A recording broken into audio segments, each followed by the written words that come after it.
For so much romance anime that came out this decade, makes you wonder what's the best of the best. That's why we're going to talk about the top 10 romance anime from 2020 to 2024.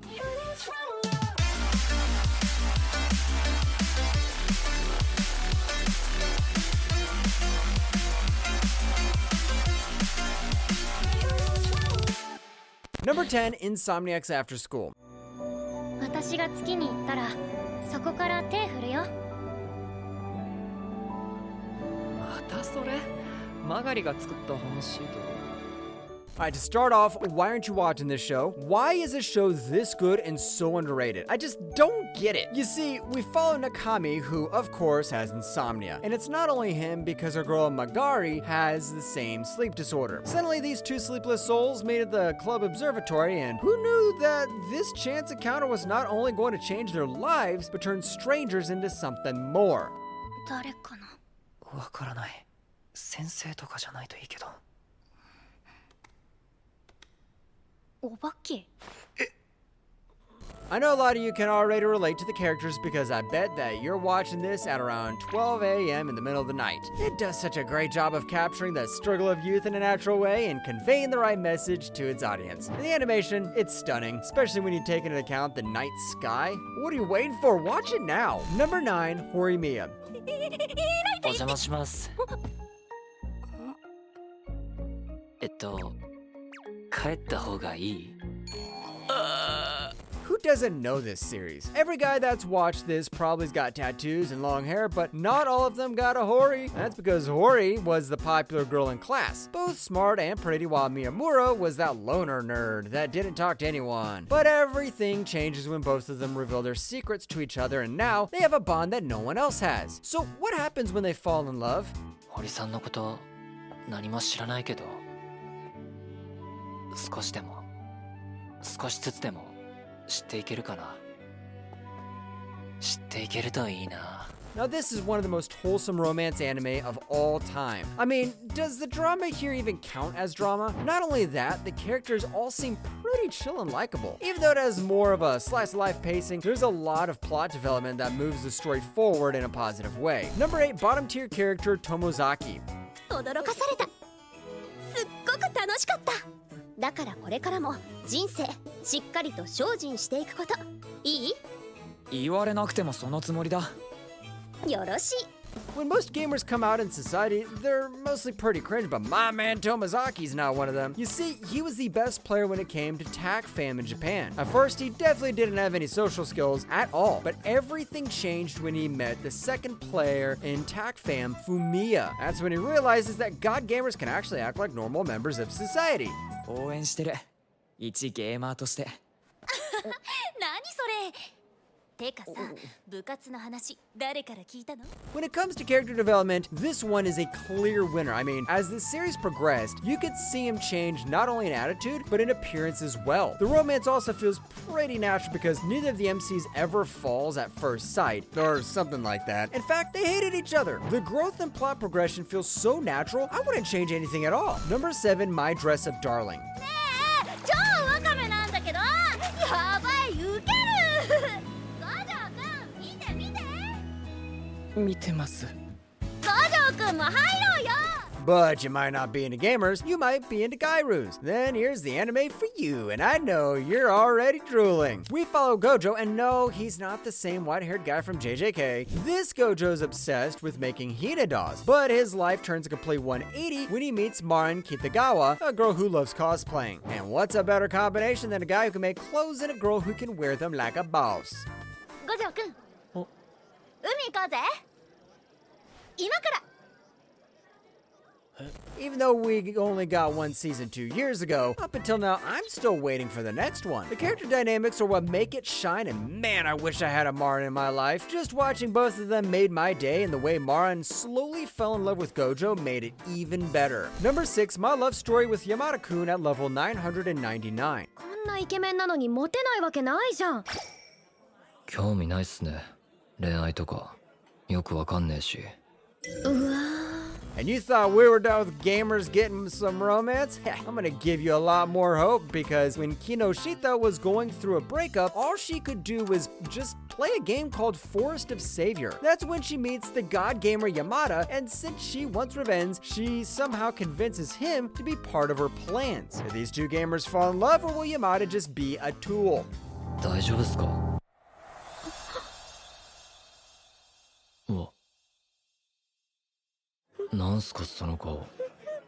It has almost everything from a slice of life to a little bit of tension between characters. What I like about it though is how the characters are adults and not just students. It adds an entirely different atmosphere to the story that just makes it feel so refreshing. Not only that, the music's a banger. One of the bands that worked on the series was Kanabun, the same one that made those Fire Naruto OPs, so you know it's good. Number 5, The Dangers in My Heart.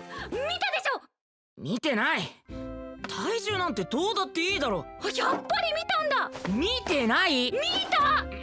見たけど忘れたし。 This anime that completely took us by surprise. Our boy Ichikawa was a loner and was even a bit psycho because he wanted to see Yamada's face in pain. But when Yamada consistently bugs him, our boy realizes that there's more to life than being creepy. He now tries to protect her at all costs, and not gonna lie, this little guy becomes a complete shad. 僕はこいつがこんなにも。 You heard that right. Even our main character was a little bit weird at the beginning. His character development is insanely well done. I mean, he's not even cringy at the very least. The romance is pretty cute too, and the animation's very solid. And the fact that it has a season 2 just shows how good it really is. No one thought that it was going to be one of the best romance anime of the decade, and yet it still delivered. Number 4, Kaguya-sama wa Korokosatai, Ultra Romantic. 私はただ友達に会いに来ただけなんだから。友達？誰のことです？決まってるじゃない。みゆきというは私のお友達よ。会長にまた女友達が増えてる！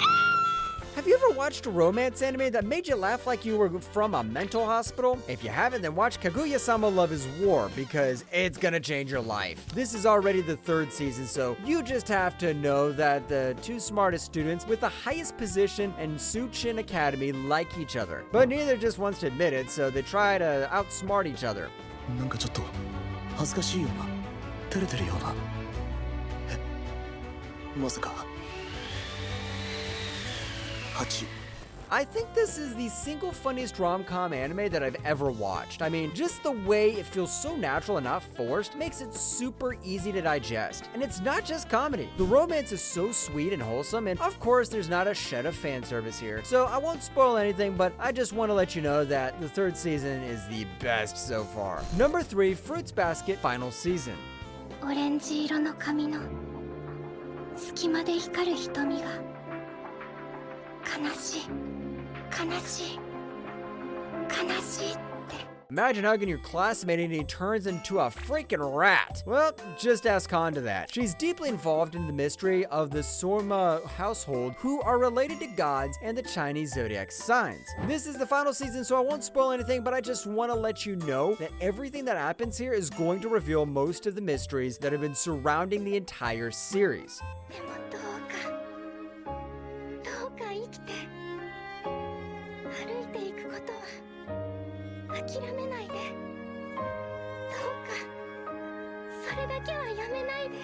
This season is just dramatic and thrilling, and was a great way to end an amazing series. Some might even argue that Fruits Basket is the best romance anime of all time. That's because of how good the world building and story are, along with some really fleshed out characters. The writing is immaculate, and you'll just get hooked instantly. It's one of the few series that you'll binge for an entire week. Number 2, Spice and Wolf, Merchant Meets the Wise Wolf. わっちの名を言ってみよ。ホロ誰？ケイローホロじゃ。これまで生きてきた中でワッチに恥をかかせた者の名をワッチは全て言うことができる。 Now, some of you might be thinking that Spice and Wolf came out way before 2020, but I'm talking about the remake here. The story is mostly the same, with Kraft Lawrence, a merchant, meeting Hollow, a wolf deity. Both of them go on a journey of a lifetime that'll forever change their lives and bring these 2 lonely souls together. It's the story of the most unlikely couple to ever exist. ワッチもただ飯をもらって安穏としてるほど恥知らずじゃありせん。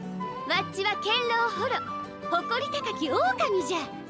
perfect. Balance is the word for this anime. It does a great job of making you feel the romance and the plot progression at the same time. Then there's economics. I mean, it actually made me learn without me even knowing that I was learning. And the animation just became even better with this remake. It'll make you all sorts of emotions, and to be honest, I'm happy they remade it. Number 1, my teen romantic comedy Snafu Climax. 私のお願い叶えてる間に私も考えとくからそれでちゃんと言うだからちゃんと聞かせて Last but not least is one of the most unexpected yet one of the rare shows that hit you so hard you'll question what even is genuine love. Yep, it's going to be Origairu. Hachiman Hikigaya just hates the concept of youth, and because he's always so negative all the time, he's forced to join the volunteer service club. That's where he meets Yugi Hiyama and Yuki Noshita, 2 girls who forever changed his life. これチョコ塗ったら絶対美味しい気がするあ、ちょ。はいヒッキーIt gives us a completely different take on romance with its slow burn pace and almost realistic perspective on how hard love can be. The characters have their flaws and the development is almost never forced. Also, the plot is godlike. And because of all that and more, Origairu is number 1 in our list of the top 10 best romance anime from 2020 to 2024.